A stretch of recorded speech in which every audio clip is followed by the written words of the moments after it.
So we're going to pass it over now. Our next presenter, who actually probably also has some experience with dealing with satellite trails and their images, is Tim Yaworski from RASC Saskatoon. His presentation is called Shoot for the Stars, Astrophotography for Beginners, and it's going to be a full 1 hour session, which is pretty awesome. I'm looking forward to this as well, having dabbled with some own astrophotography myself, so could use probably a few pointers too. So Tim, are you around? Okay, excellent. Okay.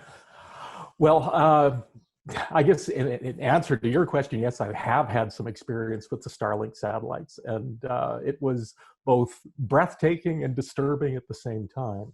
But that's not what I'm here to talk about today. And basically what we're talking about today is, I guess, for lack of a better term, I'm a drug pusher today.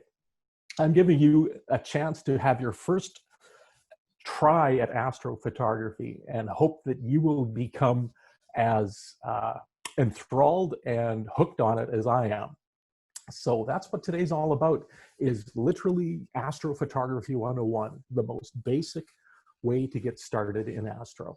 And let me just get over here and start a screen share here. And where's the desktop? Share here. And all right. So first off, welcome everyone. I'm glad to have a chance to meet with you, and wish we were doing this in person, but hopefully we'll have some fun with it. So what's astrophotography all about? I guess chances are, if you think you've never done astrophotography, I want to basically say you probably have already. If you've taken a photograph of a sunset, you're an astrophotographer. By my definition, essentially, what astrophotography is all about is photographing anything in the sky that's off the Earth. And by that term of the definition, basically, yeah, a sunset or a sunrise makes you an astrophotographer. And what we want to talk about today is just the most simple aspects of astrophotography, essentially wide field astrophotography that anyone can start off with. And this is just a few images that I've taken over the last number of years. And this is the kind of stuff that we're going to be talking about here. So what are we going to talk about today? We're going to talk about, first off, the equipment that you need to get started with astrophotography. We're going to talk about taking your camera off-road, turning off all those automatic functions. Talk a little bit about file formats, the difference between JPEG and RAW, and why one is so much better for astrophotography. We're going to talk about shooting some very specific subjects, what to shoot and when to shoot it. I want to touch on 3 specific areas today. The first one, of course, is photographing the stars. Secondly, photographing our nearest neighbor, the moon. So we're going for some fairly easy targets here. And the third one, a little more elusive, but still not beyond the accessible, is photographing aurora. When people want to get started in astrophotography, these are generally the 3 most common areas that they're sort of interested in, and they have the most questions for me about. We're also going to talk a little bit about what different lenses can do for you, as well as just a touch, a little introduction to some advanced techniques going above and beyond the basics to give you an idea of some of the other possibilities out there. We talk a little bit about post-production on editing your images. Give you a list of resources that you can go to. There's lots of wonderful, the beauty of the internet is there's lots of resources to dip into.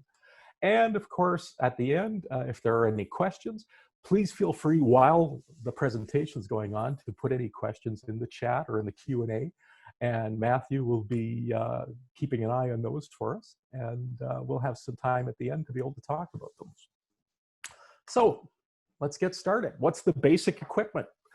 The most basic equipment you need to get started is either a DSLR or a mirrorless camera with the kit lens that it came with right out of the box. What we're talking about is essentially any camera you can change the lens on. That's what we're wanting to start with. Although a lot of people say, well, I can take beautiful photographs of the Milky Way with my iPhone or with my Android phone. Yes, yes and no. What we're looking for is an image sensor with a lot more real estate than you're going to find in a tiny little sensor on a smartphone. And that's where our DSLR mirrorless cameras come in, with that much larger image sensor to be able to capture more light in a shorter period of time. Next thing is holding that camera steady, and that means investing in a good quality tripod. Now, emphasis on investing in a tripod. Tripods are available anywhere from about $40 to hundreds of dollars. The $40 tripods are really designed for one thing and one thing only, and that's essentially eventually your recycle bin. The $40 tripod is designed for the person who's going to use that tripod once a year, taking that family photo under the Christmas tree when everyone's in the shot, and then putting it away for another year. My challenge to you is invest a little bit more in a tripod than just $40. If it's less than $100, I wouldn't even be considering it. And that really, what it comes down to is you want a tripod that's going to be able to not only hold the camera steady, but also hold up in extremes of temperatures. Out here in Saskatchewan, where I am, it's not unheard of to be doing your astrophotography when it's -40 outside. And that $40 tripod is just going to disintegrate the first time you throw it in your back seat when that plastic is absolutely brittle. So definitely investing in a good quality tripod. The next thing is a way of triggering the camera without touching the camera. We're talking about exposure times that we're measuring in seconds as opposed to fractions of a second. And I don't care how stable a tripod you have, if you're pushing that shutter button to initiate that image for that 20 or 30-second exposure, there's going to be some movement on there. So that means investing in a little wired cable release that will plug into the camera and allow you to trigger the camera remotely. Those ones are generally available in anywhere from about the $30 to $40 range. Or if you don't want to invest in that, every DSLR or mirrorless camera has a self-timer built into it that usually gives you either a 2 or a 10-second delay from when you trip the shutter to when the shutter opens. So that self-timer is an inexpensive way to be able to trip the shutter without having to worry about camera shake. That 2-second delay is more than enough time to settle out any sort of movement. But I will warn you, if you're using the self-timer, you're going to want to take a piece of black electrical tape and put it over that light in the front of the camera, that little blinking light that says the timer is working, because that blinking light can do a really good job at messing up your night vision, as well as, more importantly, messing up the night vision of the people you happen to be with. And the last thing you want to do is tick off a fellow astrophotographer by screwing up their night vision with your self-timer's blinking light. And speaking of light, the last must-have piece of equipment is that red flashlight to preserve your night vision when you have to go and check settings on the camera or find the set of car keys that fell out of your pocket in the long grass. The red light's going to help preserve your night vision while still letting you look at things like shutter speeds, apertures, or those ever elusive car keys in the tall grass. So that's the basic equipment. Your camera with the kit lens, a tripod, a way to trigger the camera without shaking it, a flashlight. Hazard to guess that probably most of you out there already have most or if not all of these items in place. Now, when you want to look at the kind of nice to have things to have under optional equipment, that's when we get into more specialized lenses over and above our kit lens. And I'll be talking a little bit about that later. If you've got a smartphone or a tablet, Astronomy Apps. There's lots of great apps out there. In fact, in this month's Sky News, there's a great article about astronomy apps for your portable devices. It definitely some great reading there. What I find the 3 apps that I use the most is one called Moon, which is very simple. It just lets me keep track of the moon's phases, the rising and the setting times, so that I can better plan my outings, basically depending what I want to shoot. Aurora Now, it's a free app available for all platforms, and it gives you basically Aurora predictions. The app itself is free, but if you give them another, I think, $3 and change in an in-app purchase, you can set it up where it'll actually send you text alerts that are when Aurora is more likely to be seen in your area. And the third app that I use quite a lot is Celestron Sky Portal. A lot of people out there are using things like Stellarium, as well as Sky Safari. Now, Sky Safari and Stellarium, both excellent apps. Now, when you're using them on a portable device, such as your phone or your tablet, you have to pay for them. Okay, now Celestron Sky Portal is a boiled down version, sort of a light version of Sky Safari that's paid for and underwritten by Celestron. They put it up on the App Store or the Google Play Store as a free download for your portable devices. So it's a great little piece of software to be able to use. Stellarium, yes, it's free when you're using it on your desktop, but you do have to purchase it when you're using it on your portable device. And I'm talking today about how to get into astrophotography with the least amount of financial impact. So that's why I generally start people off with Sky Portal. The next thing is an intervalometer. And what's an intervalometer? It's basically just a way of setting the camera up to automatically take photographs, one after another, after another, after another. The advantage of having the intervalometer is if you're doing things like photographing star trails, or you're photographing time lapses with the Milky Way moving through the night sky, or if you're doing anything like photographing meteors. The advantage of having that interval timer is you can set the camera up to say, okay, I want to take 60 30-second exposures, 1 second apart, until, for the next half hour, so that you're creating that star trail image, or you're creating that time lapse, whatever you want to do, and the camera does the work. And what does that mean for you as the photographer? You get to sit back in a comfortable chair while it's doing its work, grab your binoculars and enjoy the night sky, or have a cup of coffee. If your camera has the built-in interval timer, that's fantastic. Many manufacturers have them built in already. If it doesn't, you're not out of luck. There are third-party interval timers similar to this one here. This one cost me about $40, and it actually serves dual purposes. It's not only an interval timer, but it's also a wired cable release.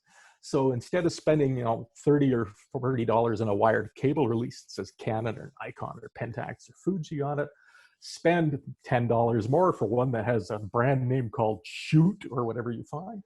Just make sure you pick the one that's compatible with your camera, and you'll have the wired cable release as well as that interval timer.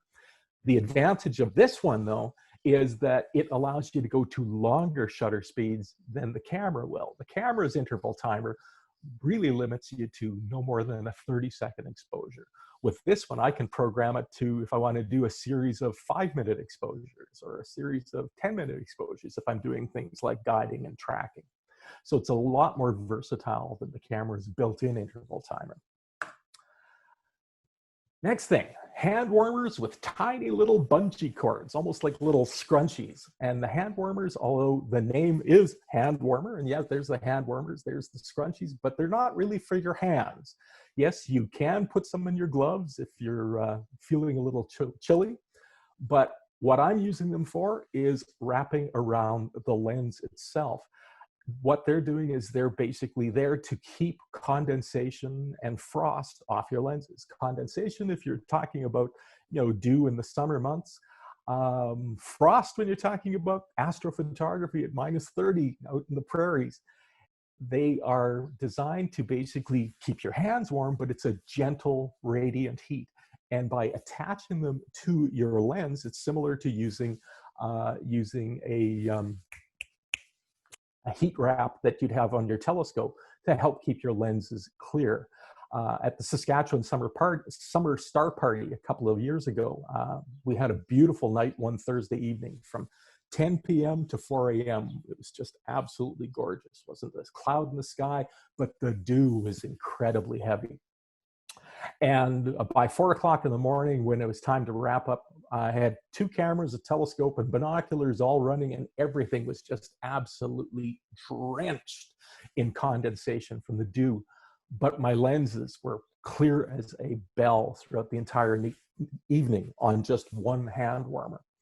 And this brings up another question I usually get from people. Well, what about dew and condensation? Is that going to hurt my camera? Well, a lot of cameras today, not a lot, but some of the more upper end cameras today have weather sealing, both on the lenses and on the camera bodies to help keep moisture out for when you're, on that fishing boat and you're getting splashed by the ocean spray and things like that.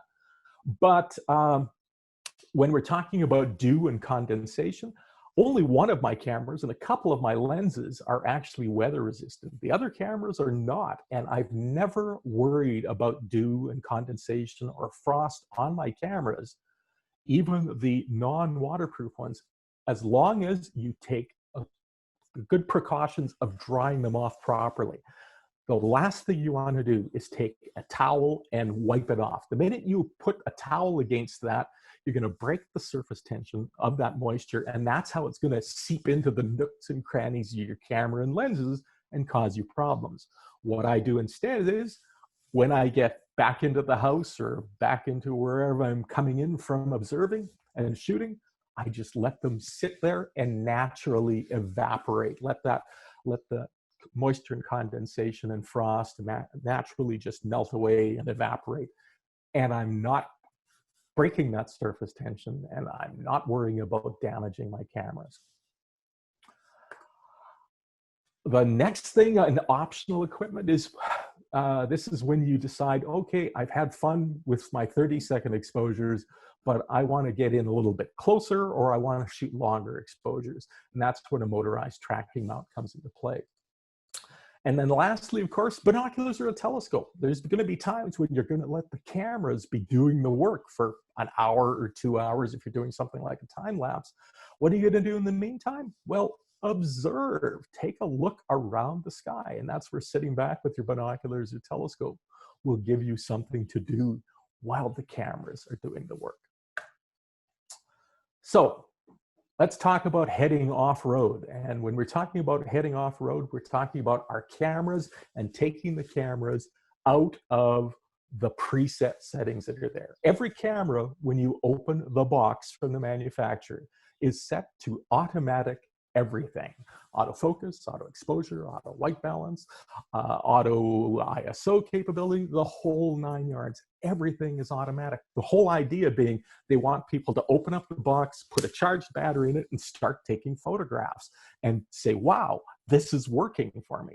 And that does work for you until you're doing astrophotography. So we're talking about full manual control of the camera.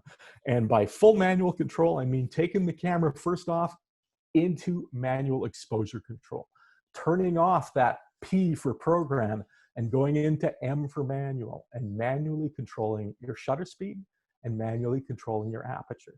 The aperture is determining basically how much light's coming through the lens. The shutter speed is basically determining how much of that light stays on the image sensor. So when we're talking about manual exposure, think of long shutter speeds, wide apertures. So in this case, most of the stuff I'm talking about today, think of 20 to 30 second exposure times as opposed to 1/1000th of a second if you're taking pictures on a daylight today. And for apertures, going to the widest aperture that your camera can produce. Now I'm saying that with an asterisk. Some lenses will perform better at not their widest aperture. So you have to take a look at what your lens performance is like. For example, I've got one lens, I've got a 12mm f2 lens that is absolutely gorgeous at f2. And I have no trouble running with that one at its widest aperture and getting good sharpness, edge to edge, corner to corner. I also have a 6mm fisheye lens that's also an f2. But if I use that one at f2, everything in the center is perfectly in focus, but you go to the outer edge and it looks like someone just smeared it with a butter knife. However, if I run that lens at f2.8, it's tack sharp, corner to corner, edge to edge. So you need to look at how your lenses perform to determine what's the widest aperture that you can get away with and still be satisfied with the sharpness you get. So manual exposure of shutter speed and aperture. The next manual control, manual focus. Camera comes out of the factory preset for autofocus, works great in a normal situation, but you point it up to a night sky and your focusing control just goes zzz, zzz, back and forth, trying to just to find some contrast, trying to look for some light and dark to focus on. Well, those little pinpoint stars aren't bright enough to be able to create that contrast. So you're going to be going into manual focus and manually focusing it to infinity. And this is where a little patience is going to come into play. When you put your lens into manual focus and into infinity, you want to take a few test shots first before you actually start your shooting session. You're going to look through either the live view, or if you're using a DSLR, looking obviously through the eyepiece, the viewfinder, I should say, and manually set the focus on the brightest star in the sky until you think it looks sharp, and then shoot a 15-second exposure. Then play back that 15-second exposure, zoom it in on your playback, and see just exactly how sharp that star looks, how much of a pinpoint it looks at. Then go back to your shooting mode and ever so slightly shift that manual focus control just by about 1 millimeter. Take another 15-second exposure. Take a look at that, play it back, zoom in. Does it look sharper or not as sharp as the first one? And you're going to do this a few times, back and forth, until you actually get the sharpest pinpoint star you want. And once you've found that spot, you're pretty much set for the night, unless you have a huge shift in temperature or you bump the lens's focusing control. But definitely take a few minutes to really make sure you've got the best infinity you have, because there's nothing worse than spending 3 hours in a dark sky spot to find out when you get home the next day, you just spent 3 hours shooting with just slightly off of infinity. The next manual control, manual ISO. And this is where you're going to be taking the camera to, for the most part, the higher ISOs. Take the auto ISO off. Most of the shooting that I do is anywhere from 2000 to 3200 ISO. I know for people who started off shooting film and remember, if there's anyone out there who ever remembers shooting the first 3200 ISO film out there, which was from Konica, it was very disappointing. Yes, it was incredibly fast film, and it was like you were taking photographs of mandalas. Everything was so grainy, it looked horrible. Well, in today's day and age, digital technology, as I'm sure most of us have figured out, can in some ways outperform film. And definitely going to high ISOs is one of the ways. So do not be afraid to go into those higher ISOs. Next manual control we're going to talk about is turning off a feature on your camera called long exposure noise reduction. Now, once again, this is with an asterisk. If you're just shooting individual images, like an image here, an image there, an image there, you can leave long exposure noise reduction on. But if you're shooting like star trails, time lapses, photographing meteor showers, anything like that, where you need to take an image after an image after an image after an image, you're going to want to turn this feature off. What long exposure noise reduction does is, after you take, say, a 30-second image, it's then going to run electricity through the sensor for another 30 seconds until it can basically be free to start taking another photograph for you. So you can see the frustration. If I'm shooting like a star trail, I don't want to have a 30-second gap between all of my images.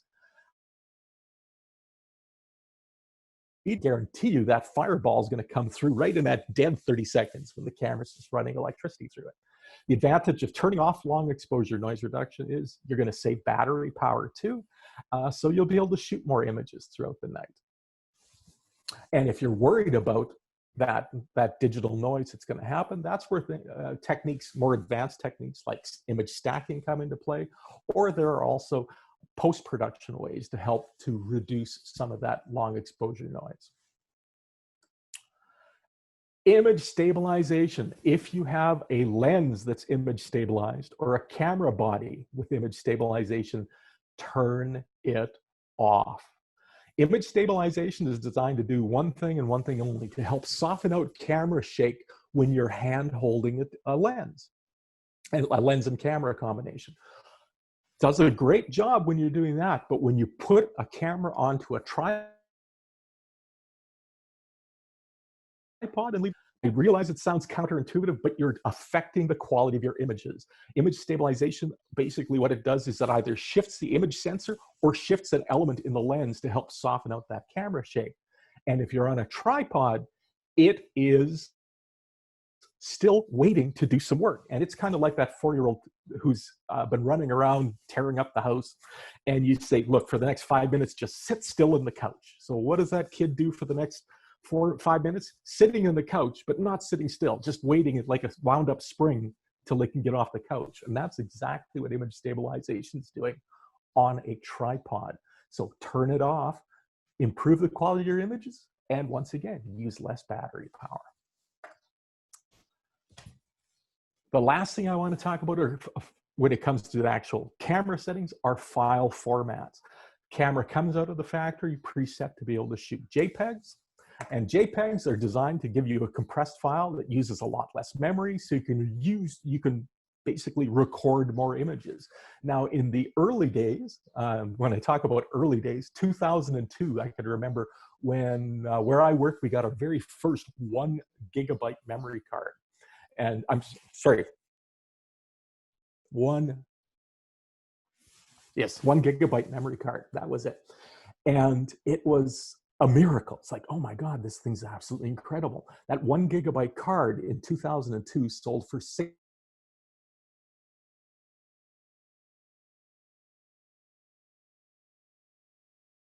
So you can imagine save memory space. Memory is a heck of a lot cheaper. And so memory space is less of an issue. And what RAW files are doing is RAW files are generally, in most cases, almost 10 times the size of what a JPEG file is. But the reason they're so much larger is they're recording way more information. They're recording much more information than you're even seeing with the eye. And the advantage of that is it gives you the ability, when you go into post-production editing after the fact, to be able to draw out more beauty of your images that you're not even seeing with the naked eye. So this is an example taken one August the 12th, just before midnight. August the 12th was Perseid meteor shower. I was heading out to that spot right between those 2 grain elevators. And the moon was just getting ready to set in the western sky. And I saw this image in front of me, and I pulled over quickly and grabbed a quick shot. Now, this is what the JPEG looked like. This is a 30-second exposure. You see a nice hint in the middle of the Milky Way. A sky, though, that just doesn't look like a night sky, and definitely sort of a washed out moon area. And the foreground's really kind of blocked out. This is what the JPEG image looked like. Now, the camera at that point was set to be able to shoot both JPEG and a RAW file. The next morning, when I download my images, I look at the RAW file, and the RAW file, in fact, looked worse than this. And that's the one thing, when you look at an unprocessed RAW file, it has a tendency of looking very flat, very low contrast, because it's saying, hey, you need to do a little bit of work here, Tim. This is what the JPEG image looks like. When I looked at the RAW file from exactly the same image, but spending about 5 minutes in Photoshop, you can see the difference that I was able to pull out some beauty in that image that was not there in the JPEG. And I would not have been able to do with the JPEG, just because the JPEG's locking in way too much information. The RAW file's giving me much more leeway, a larger well of water to draw from, so to speak. So definitely get into the habit of shooting RAW files. You're going to thank me. It's going to you'll be spending a little bit more time in post-production, but it's definitely worth the time and effort. So when do you shoot? When do you go out and shoot? Well, that depends on what you want to shoot. And the times of the month you go are going to vary depending on your subject. So the first thing we're going to talk about, of course, is photographing the stars. So if you want to photograph the stars, here's the best time to go: when there is no moon.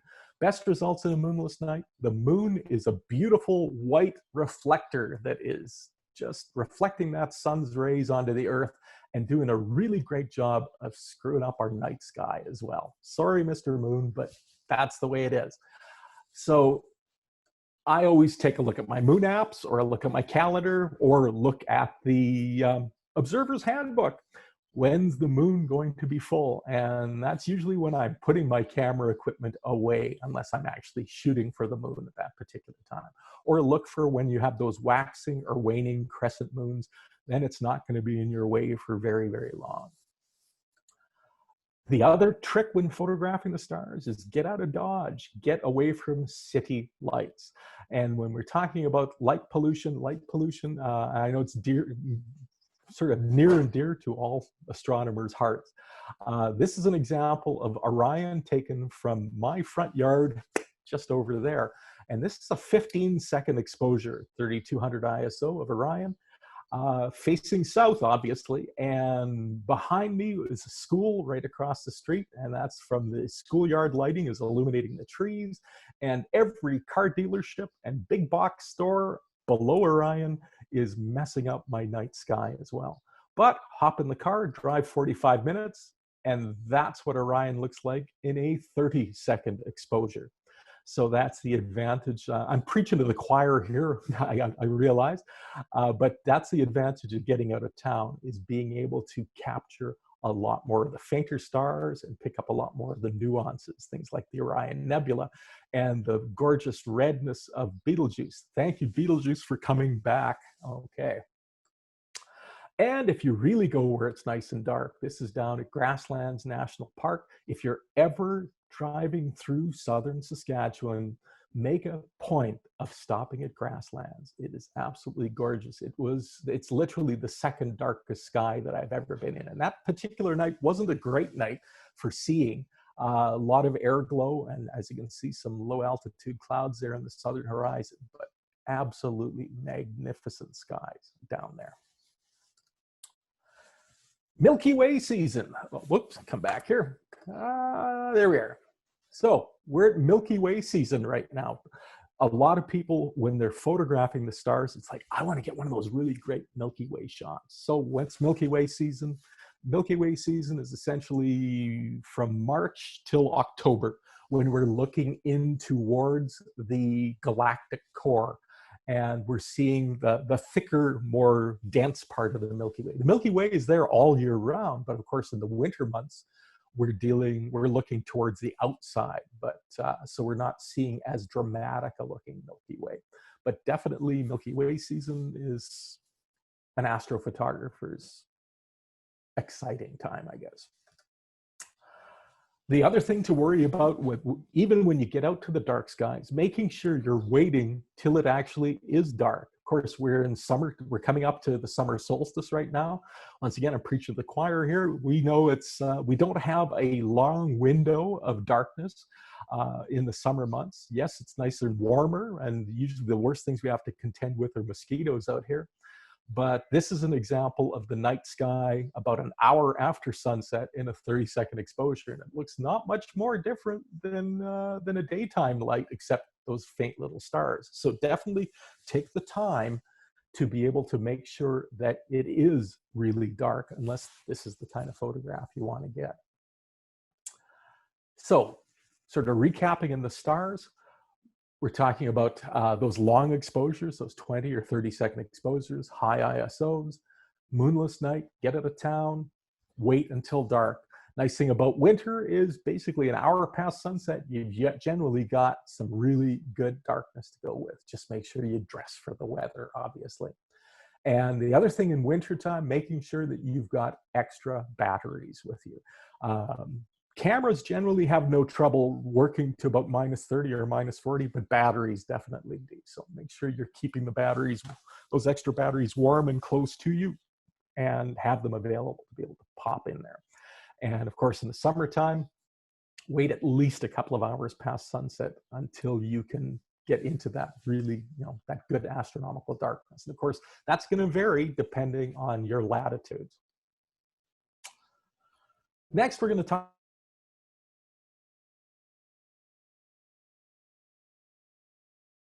and the moon. Yes, it's easy to photograph. In the case of this, you don't even need to have a DSLR or mirrorless camera. This image here was taken with a point-and-shoot camera.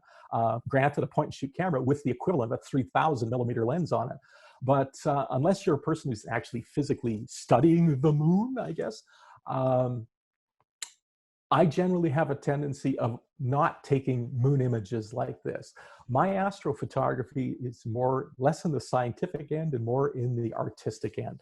And I try to keep a technique of basically what I like to term bringing heaven to earth, putting what I'm shooting into the context of the world around me. So if I'm photographing the moon, I'm generally photographing the moon when it's either close to sunset, like not long after sunset or not long before sunrise, where I get that foreground lighting from the ambient lighting, where you're putting the moon into context with the world around it.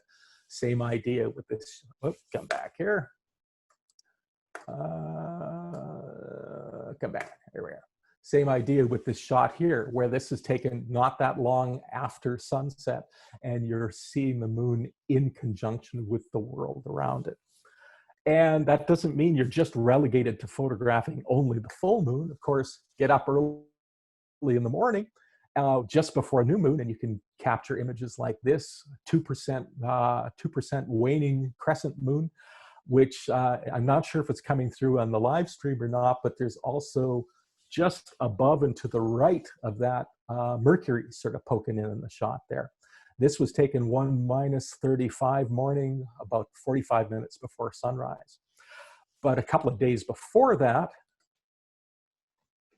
a similar, this shot here where I was overexposing, going beyond just the thin crescent moon to capture the Earth shine. And in this case, this was a 10-second exposure at 3200 ISO, and capturing the unilluminated part of the, basically the part of the moon that's in the shadow that's being illuminated by the sun.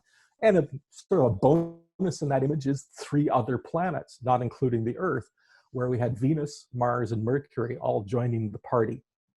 The moon, my goal actually that morning was capturing Mercury, but the moon got sort of thrown in as a bonus. And of course, taking a look at events that happen around the moon and having fun with them as well. In this case, a lunar eclipse one January 31st. And this is a series of images taken at 5-minute intervals and put together in Photoshop, showing the progression from partial to total to the moon coming out of eclipse. So you can have a lot of fun photographing the moon as well. So when we're talking about photographing the moon, ISOs are going to be all around the board, depending obviously on when you're shooting it. When you're shooting the full moon, you're not going to need the higher ISOs. When you're going to things like those thin crescent moons, yeah, you're probably going to have to bump your ISO. And of course, shutter speeds are going to be all over the map once again, depending on how much ambient lighting you've got, as well as how much illumination's on the moon itself. So then our third subject is aurora, or the northern lights. And this is the one, especially when I give this talk on Vancouver Island, I always get a titter. It's like, oh yeah, well, you're from the prairies. You get to see the northern lights. We don't. Well, no, to be quite honest, one of the best northern lights shots that I've taken was taken by my friend Tony Puser from Nanaimo, taken not far from downtown Nanaimo. I don't unfortunately have the image up here, but it's an absolutely gorgeous shot over Piper's Lagoon, and better than any aurora shot I've ever taken. Now, the nice thing about aurora is it is something that it's fun to chase, and when you capture it, it's absolutely breathtaking. The trick when you're photographing aurora, though, is to try to get the slowest shutter speed you can possibly get away with and still be able to capture the colors, because aurora has a tendency of moving and shifting in the image. And if you want to be able to capture things like that veiling, that curtain effect of the aurora, you definitely want to keep your shutter speeds shorter. In this case, this is a 15-second exposure. The same shot, the same area where I tried bracketing some exposures, the 30-second exposure, it moved so much, it just looked like someone just took a spray can and spray painted the colors in the sky. But the 10-second exposure didn't bring up enough of the colors. 15-second exposure was sort of my happy medium there. So definitely trying to keep your shutter speeds as short as you can to be able to capture some of that effect. This is an example of one aurora display that was so bright that I was actually, this particular shot, believe it or not, is handheld. This was a 1-second exposure taken with a Sony A7S II, which is Sony's sort of low light monster camera. I borrowed that one from Sony to do some testing on it. And this was shot at 12,800 ISO with me just literally leaning my back against the truck and firing off a series of 1-second exposures using the image stabilization. So this was a rare example of being able to handhold with a camera with really good low light capability. I don't recommend that though. Whenever possible, use your tripod, but I just wanted to see how far I could push it. So when aurora going to pop up? Of course, when we have solar activity, that's when we generally have aurora. And the app that I use, I talked a little earlier, is the Astronomy Now, the Aurora Now app, and free download. And it gives me the ability to check my predictions. What's my probability of aurora happening that particular night with the overlay on the map. And it gives me sort of, by spending the extra $3 and change, it will send me some text messages to alert me to get your butt off the chair and grab your cameras and head out of town. So with Aurora, watch your app for predictions. Once again, get out to where the skies are dark. ISO is going to be all over the place, once again, depending on the brightness of the aurora. And shutter speeds, once again, all over the place, depending on the brightness of the aurora. But definitely look at your widest aperture so you can get the fastest shutter speed you can possibly get out of it. So let's talk a little bit about lenses. So we talked about different lenses, or we're going to talk about what different lenses can do for you. Start off with the basic kit lens. The lens that comes basically out of the box with your camera. So if you're looking at photographing the Milky Way, this lens is going to give you your best results at the widest angle capability. So if it's an 18 to 55, put it to 18. So you got your best chance of getting pinpoint stars. You're going to get sharpest stars and your best light gathering capability at that wide angle setting. And what you can expect, this is a 30-second exposure of the Milky Way at 3200 ISO. You're seeing a little bit of detail in the dust clouds. You're seeing definitely a Milky Way type look to it. And that's just taken with a kit lens at its widest aperture. Ultra-wide lenses. This is when you're getting into ones that are going to give you a wider field of view than you're going to get with your kit lens. They give you that wider field of view, allowing those longer exposure times as well. So it's less noticeable of the Earth's rotation.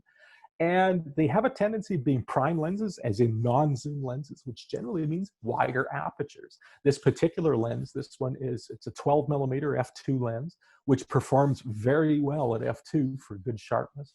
And what it does is, when you look at the Milky Way with that, you're seeing that wider field of view. You're also seeing much more distinct dust clouds showing up in the Milky Way. You're seeing a lot more of those fainter stars as well because of that wider aperture. Fisheye lens. Now, the advantage of the fisheye lens is, of course, you're going to get a lot more light, a lot more field of view. Generally, once again, prime lenses, non-zoom lenses, and that fast aperture, in this case, f2.8. But the downside is barrel distortion. Yes, you do get a nice wide field of view. However, you have a foreground that looks like it was taken from a Dr. Seuss book. So generally, if I'm using the fisheye, it's not for this kind of a shot. It's going to be for this kind of a shot, where I'm literally just pointing it straight up to the zenith, and I'm getting more of an all sky view. This, once again, taken, this is a single image shot taken at the Saskatchewan Summer Star Party a few years ago. In the top right-hand corner, that's the trees of the southern horizon, and the bottom, top left-hand corner, bottom right-hand corner is the northern horizon, that little hint of northern lights popping out. This is where I'm generally seeing my best use for a fisheye lens. Then the fast prime lens, as in the nifty 50, that 50mm f1.8 or 50mm 1.4. A lot of people buy them as a portrait lens. For astrophotography, yeah, lots of great light gathering capability, but essentially they're working like a short telephoto lens. And this is where you're going to see, if you're just tripod mounted with it, you're going to see a lot more noticeable Earth's rotation. So less pinpoint stars and more star trailing. So one like this is going to work best on a tracking mount. So here's an example taken with a 50 millimeter 1.4 of the North American Nebula on a tracking mount in a 1 minute exposure. So single image, no stacking, no nothing, just one single image. So you're seeing the nebulosity in the nebula. I like that, seeing that with that reddishness there, plus a lot of those really amazing faint lower magnitude stars. But you're only going to get an image like this on a tracking mount. So your kit lens, the wide angle or the ultra wide, the fisheye lens, and that 50 millimeter 1.4 or 1.8. All of those taken from the same spot, all within minutes of each other, all having different characteristics. What I probably find, I spend most of my time with that 12 millimeter f2 lens, so that we're talking about the center top images. That lens to me is probably the best investment that I ever made in my lenses.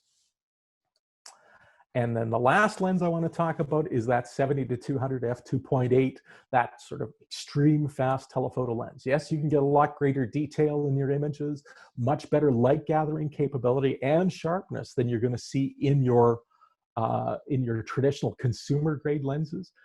But they're not for the light of heart and not for the light of wallet. Depending on your manufacturer, you're looking anywhere from $2,000 to $3,500 to $3,500 for a lens like this. But it's a great investment, and it's definitely well worth the investment. And the nice thing about lenses is they're a lot more future-proof than camera bodies are. I can take lenses and use them on bodies as the technology improves, or I update my cameras and still use some of those lenses. I shoot mirrorless, and the advantage of mirrorless is I can put lenses that are older than me on them with very inexpensive adapters and still be able to use them. But of course, this kind of lens, unless you're shooting the moon, it's only going to work with a tracking mount. And I'm going to briefly touch on tracking mounts. Essentially, it's just like a motorized equatorial mount. You attach it to your tripod, put the camera in the back end of it, and now you can take images, if you're very well polar aligned, in minutes in length as opposed to seconds in length, and allowing you to take an image like this and turn it into an image like those just by putting a telephoto, or in this case, a small little refractor on it, and seeing a lot more detail in the night sky. It's a great sort of entry level to deep sky shooting. Going to briefly touch on light painting. We talked about the red flashlights to preserve our night vision. Well, this is where I'm going to give you permission to get out your white flashlight with care and caution. And in this case, I'm using it to just paint the foreground. This shot of Aurora with the elevator about 100 yards away. Most of the images just looked like a cardboard cutout of a grain elevator, but during this 1 30-second exposure, for about 10 seconds of it, I was just painting the elevator with my flashlight and pulling up that little bit of added detail. Same idea, this old foundation from a barn that's abandoned, throw a little red light onto it, and it gives you a whole different look onto your foregrounds. Or in this case, waiting until the traffic went by and letting the cars paint the foreground for me. Light painting helps to add a little bit more interest to your foregrounds while still giving you the ability to be able to capture the night sky. Won't spend too much time on meteors, except because I'm starting to run out of time here.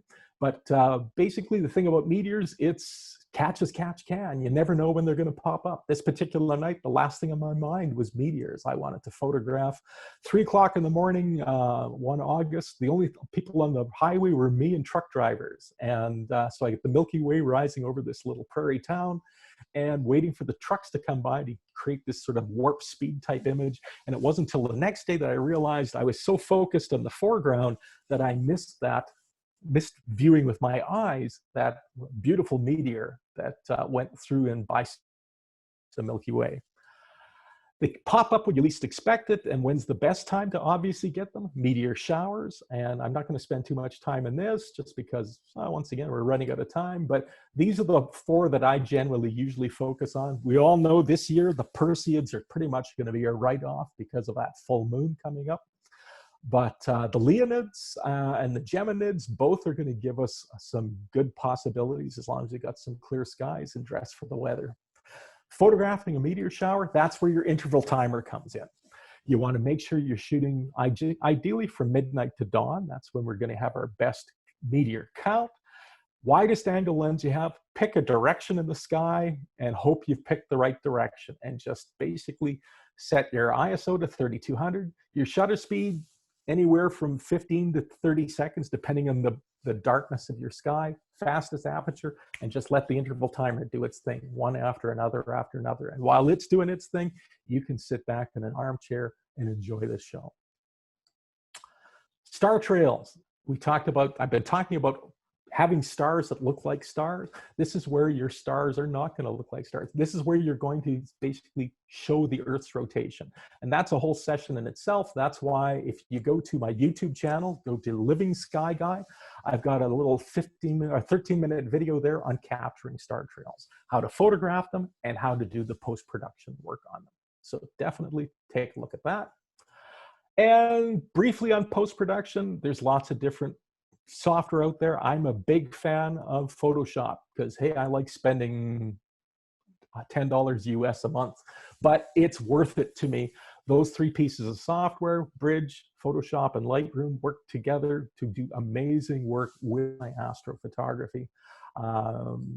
Once again, I've got if anyone's out there shooting the Milky Way and wants to take a look at how I process my Milky Way shots, I've got on my YouTube channel at Living Sky Guy a little 5-minute Photoshop recipe on Milky Way processing. Resources. Well, what are the best resources for the budding astronomer? Of course, RASC, best resource right there. You got 5,000 people across the country to be able to ask questions of and gain your interest and gain your knowledge. Sky News Magazine, of course, if you're a member of the RASC, you get Sky News 6 times a year already. But if you're not a member, it's definitely worth the $26 a year to get Sky News. Lots of great information from sort of a Canadian perspective. Alan Dyer, AmazingSky.com. I love Alan's work. That's my goal, is to one day be a quarter of as good as Alan Dyer is. Space Weather, just another great website with lots of information and beautiful galleries of astrophotography from around the world. LonelySpec.com, a group of astrophotographers in the States, same idea, lots of great information there. Adobe, if you have questions about Photoshop, they've got a treasure trove of tutorials there. And last but not least, follow me. I'm on Instagram, Twitter, YouTube, and Facebook under Living Sky Guy. There's my email, photoexperience@timkip.com. If there's any time you have any questions, either reach out to me from social media or by my email. And I always love talking about this stuff. And on that happy note, we got about 5 minutes left for some questions. Thanks, Tim. That was awesome. Some of those pictures were just astonishing. I was thinking about the one that you showed toward the end there with the truck and the meteor. Oh, it was awesome, right? Because it's like movement of a human-made object and movement of nature. You know, the contrast of each other. That was a really, really cool picture. Couple questions here. So one from Randall, and I was actually wondering this myself as well. So Randall was talking about. He said some hand warmers, because you talked about warmers earlier, just to reduce condensation, frost, that kind of thing. Is there any risk to damage to equipment? And I wanted to ask this as well. Does that introduce any heat noise to any of the images either? No, it doesn't. I've never run into that because the heat itself is very, very minimal. It's not like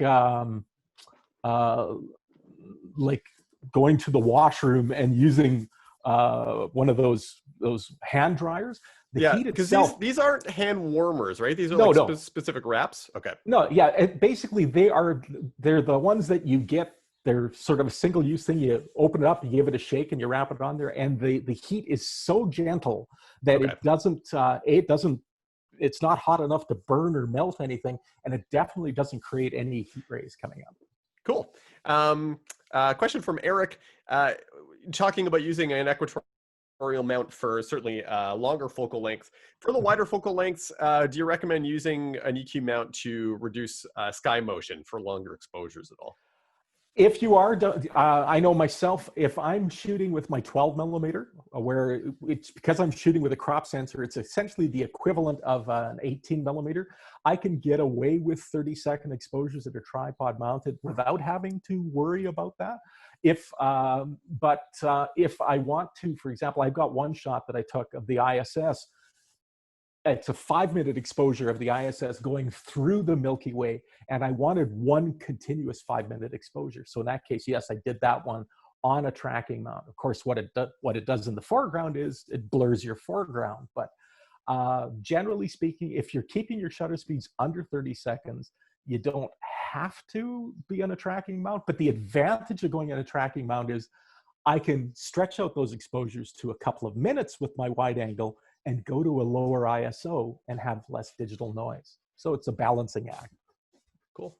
Another question from Randall Peterman. He was asking, I know that and I've seen this as well, Lonely Spec, you mentioned them as one of the resources, but everyone kind of talks about that, the exposure rule, that how do you get a formula before you start getting star trailing? My understanding is it's like you take the number 500 and maybe divide it by your focal length, but is there like a specific number or hard rule that you're using at all? Generally speaking, like I say, if I'm shooting anything that's at 18 millimeters or wider, I generally will not go beyond 25 to 30 seconds. If I'm using an 18 millimeter, I'm usually limiting myself to about a 20-second exposure. But most of the stuff I'm doing is with my 12, and I've never had an issue with the going 30 seconds. I know the rule, that 500 rule. I'm lousy at remembering rules, so I sort of go by feel and do some test shots. That's fair. I was going to ask, I don't know if you'd mentioned this, so I'm sorry if I missed it at all, but is your camera an Astro modified camera at all? So No.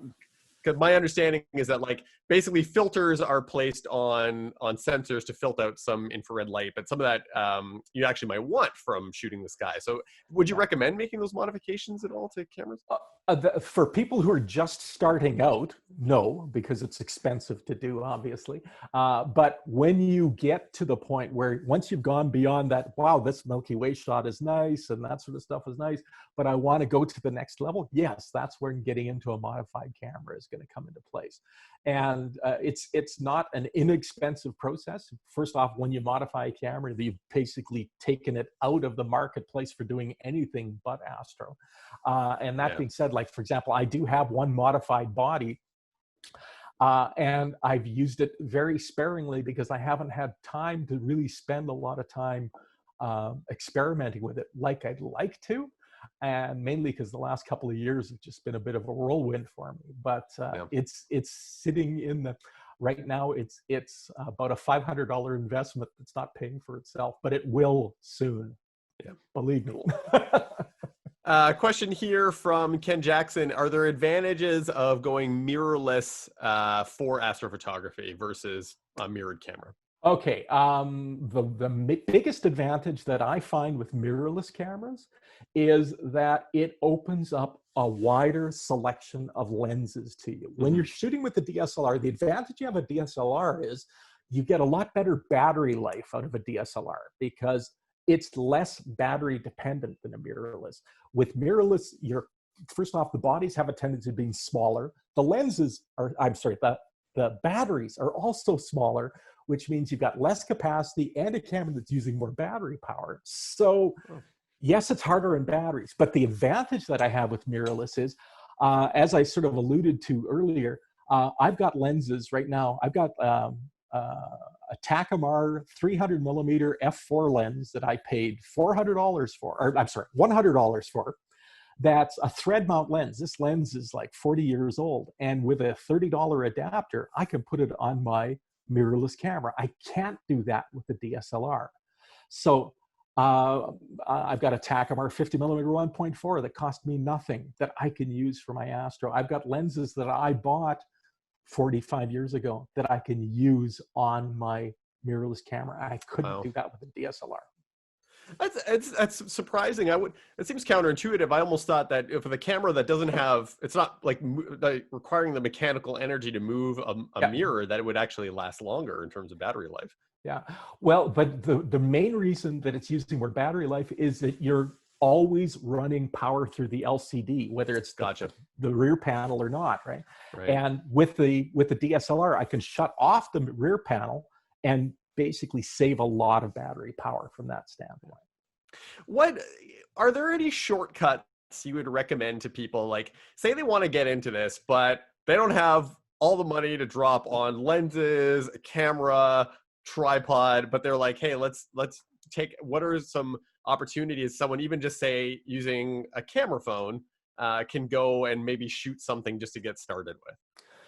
Well, if you've got a camera phone, think that you're going to be shooting the brighter things, like you're going to be shooting the moon after sunset, things like that. You're definitely, I've seen with camera phones some Milky Way images, and yes, they are okay if you've got one of the current crop, but a lot of that's done through interpolation, and it's let's put it this way, it's better than no photos. But if you're looking at an affordable way to get into this, all you have to do is take a look at something like Kijiji, and you see there's a lot of people that are selling DSLR cameras that are 2 or 3 generations back.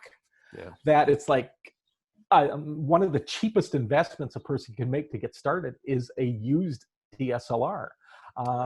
Like you can get some great images from a 5-year-old DSLR, assuming it's in working condition, and basically get something like that on a website for a couple of $100. Yeah. This is kind of a selfish question for me because I'm thinking about maybe doing a hardware upgrade myself. Is there really a big difference between shooting on crop versus full sensor if you're looking for a DSLR? Because obviously full sensor is going to be a lot more expensive. Yeah, full sensor is going to be a lot more expensive. I know myself, I do everything on crop sensor. The advantage, first obvious advantage is price, obviously, in the case of the cameras. Yes, if you go to a full sensor, you can go to, for example, higher ISOs and still have less noise issues. But you're also going to find your variety of lenses is going to be a little more narrow than you're going to see in some options. And the cost of those lenses are generally going to be higher than what you're seeing. Like I've got some friends that are shooting astro with micro four thirds cameras, which are even smaller sensors than I have.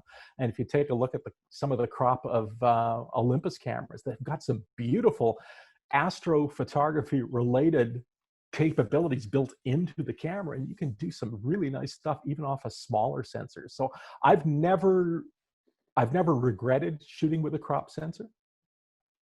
Okay. 2 last questions. So one from Carl, is Camera Raw that you download with Photoshop the same as the one you can download with Adobe Elements, or is it a watered down version? I've never used the one with Elements, so I can't answer that question correctly. Okay. Yeah, not with authority. Yeah, I wasn't even aware. I know that I don't know if because Camera Raw is like a separate plugin that I know Adobe updates, but I don't know if you can use it outside of Photoshop. I'm not even sure. Yeah.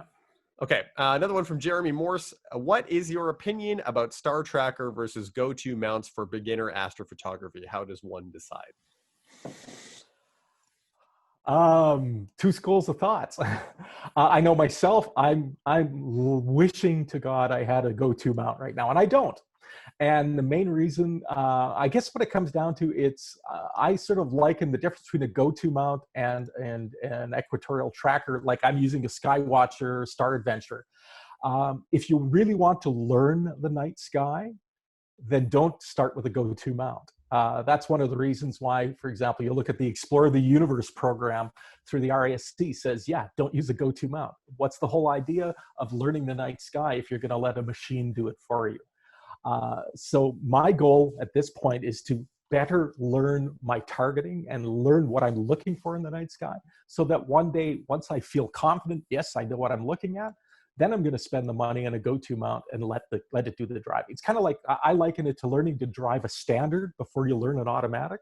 Yeah. If you learn how to drive a standard, you've got a good theory of driving, and then let the automatic do the work for you. Same thing I'd say for for tracking. I'm going to use this as a wrap-up question for the day, and this will go to anyone because I know Chris, you're still connected here as well. But this was asked earlier, and I wanted to save it sort of toward the end for everybody. But this is from Kunle, and they ask, for younger kids, which I know is a big part of all of our outreach, is of course reaching out to younger generations. So for younger kids looking to learn about astronomy, what are some suggestions to develop this interest? I think photography definitely is one of the ways to do that, like showing images of space, right? Yeah. But anyone else? Does anyone want to jump in and answer that one? I'm going to leave it open. Great participants out there. If you got ideas for this too, I'm going to start off by saying if you've got a public center that you can bring young people to, like Vancouver as an example, is the H.R. MacMillan Space Center. There's a lot of programs for kids there. We're of course slowed down right now because of COVID, but I know that there's doing some summer outdoor programming is happening there. RASC is a good way to do that. So I know RASC does a lot of outreach that's targeted at all ages. So you can definitely bring young folk out to look through a telescope and see the sky. But if anyone else wants to jump in there, Tim, Chris, young people. Those are great suggestions. I mean, I think it kind of varies. There's so much stuff around. I mean, some people might like books better, or they might want to watch something on TV. There's lots of, Nova has lots of great shows and various other channels and all sorts of sites. And but of course, there's nothing like seeing it through a telescope in an eyepiece. Seeing something like the moon or Saturn, or at least to start off with, and then of course the personal contact that you get at places like the RASC. And that's kind of like what I was going to mirror what you're saying here, Chris. What got me started in astronomy way back when I was 13 years old was a group of astronomers in the Lower Mainland who had set up a small little club in the town that I was in. And I was this 13-year-old kid, my dad dropping me off in this scout hall in the middle of nowhere and said, I'll pick you up in 2 hours. And I was scared to death walking in the door. But there's this group of young adults and older adults, and they took me under their wing, and they were there to answer questions for me. I guess the challenge that I say is for our RASC centers is to be open to have those young people feel comfortable to come in and join and be there to pick the brains of others. Yeah. And I can see from Tim's background that he's a big space flight fan too. Yeah. I think that probably helped get you hooked. It certainly got me hooked back in the day when they were absolutely, yeah. But there's lots of exciting stuff going on right now with Hubble, for example, and various other things. Yeah, and Jack Webb coming up. Yeah. Oh, and Ken Jackson mentions here as well that RASC is starting a series called Explore the Universe. It's a video series that's launching in July. It is aimed at beginners. And there's basically every one of the space-related or science-related centers is all producing video content right now, just in the wake of the change in how we're all interacting with each other. So, so to answer that question, anyone else who's listening, go online, because YouTube is being filled right now. Even the planetarium here in Vancouver, the H.R. MacMillan Space Center, is starting to create online content that you can find online there too. Yeah, and just to quickly add to that, go to RASC's YouTube channel. Once again, lots of great information there, including a series that I've been doing on the Astronomy Time series on getting people started and excited. Yeah, including today's recording. So this will be online on the RASC YouTube channel, as well as the ones of the previous days if you've missed them, which reminds me, in the future, we've got another day coming up. Next week is the last weekend of the GA Lite. So June 20th and 21st, we have another series of speakers. Again, I popped the link for the schedule. They're online, but if you go to ga2020.rasc-vancouver.com, you can find the rest of the schedule on there. So please join us. For all of you that are in right now, please make sure to join us next weekend. And we would love to have you all back. Thank you so much for being a part of us. Thank you for being a part of our transition to take our in real life GA and putting it online virtually and supporting us with that. We all really appreciate it. So thank you again to all of our presenters. And Tim, thank you so much. Chris, thank you so much. Gordon, I know you're in the background. Thanks for running tech all day for us. Really appreciate that too. And we'll see you hopefully all again next weekend. Bye, everyone. Bye.